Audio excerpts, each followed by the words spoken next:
Gandang araw po sa ating lahat para po sa ating Bible Knowledge of the Day ngayong June 10 ng Miyerkules. Sabi ng Proverbs 21 verse 31, "The horse is prepared against the day of battle, but safety is of the Lord." Safety, yan po ang pamagat natin, but safety is of the Lord. So yung safety po dyan ay teshuwa sa Hebrew word. Ang ibig sabihin po ng ibinigay ng Concordance Dictionary po ay salvation, deliverance, victory. Opo, yan po ang binigay ng Concordance Dictionary. Sapagkat nung araw po, ay pag may force ka, yan po ang ginagamit na pakikidigma. Wala pa pong mga tanke noon, or jet fighter, or mga anumang kagamitan na sophisticated sa panahon na yan, ano po sa pakikilaban.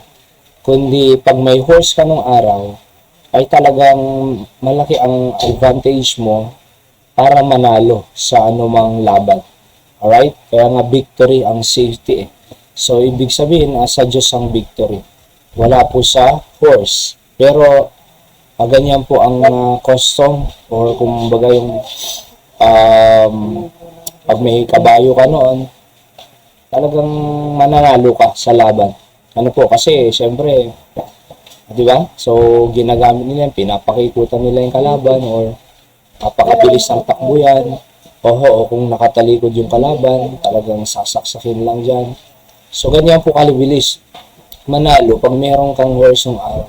Sabi ng Bible, the horse is prepared against the day of battle. Kahit na prepare pa yan, kung wala ang Diyos dyan, pwede kang matalo eh. Meron pong malaki ang advantage mo manalo, pero meron pa rin natatalo. Kahit sabihin mong nakaprepare, nasa iyo lahat, ang mga pwedeng gawin, may armor ka, may helmet ka, may sword ka, may shield ka, may kabayo ka, may natatalo pa rin. Kasi sabi ng Bible, but safety is of the Lord. So, kahit sa panahon po ni Gideon, nung laban nila, di ba? And 300 soldiers lang ang kasama na Gideon na ginapi ang libu-libong mga sundalo.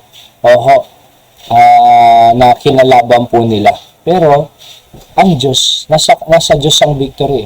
Can you imagine kung 300 soldiers lang yun?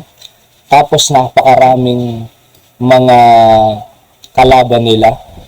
Thousands of people, di ba? Pero nanalo sila. Because victory is of the Lord.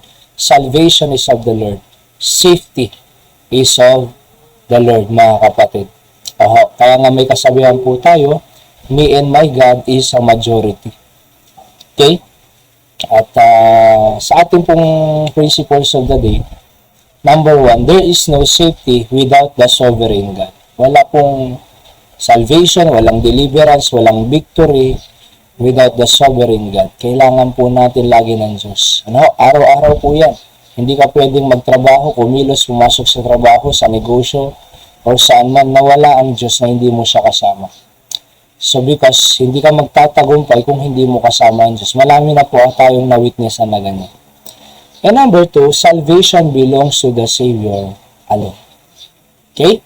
Yan po ang ating Bible knowledge of the day sa araw na ito. God bless you po.